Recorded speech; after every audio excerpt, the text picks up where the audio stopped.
మాట్లాడుకో.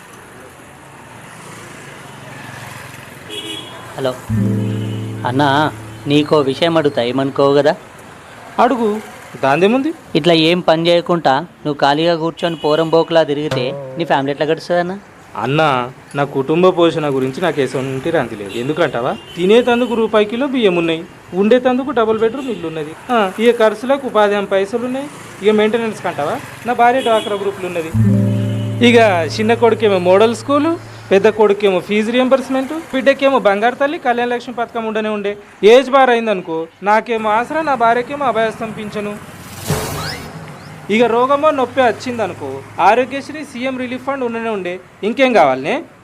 ఇక నా ముచ్చట అంటావా, అసలేదు ఎలక్షన్ల సీజను, ఏ నాయకునికి జై కొట్టినా కానీ బీరు బిర్యానీ ఫ్రీ. ఇన్ని ఉండంగా ఇంకా నేను ఎందుకన్నా పని చేసుడు? చెప్పు, ఏందన్నా గట్ల పోబడుతీవి? ఏం చెప్పకుండా? అన్న ఏం లేదన్నా, నాకు కూడా నీ పక్కకు జాగ్ ఉంచు, ఇప్పుడు వెళ్ళి జాబ్ రిజైన్ చేస్తా. ఎందుకంటే మాకు ట్యాక్స్ బొక్క తప్ప ఇంకేం లేవు. నువ్వేం ఫికర్ చేయకన్నా, ఛీ, అంత సమజైంది కదా.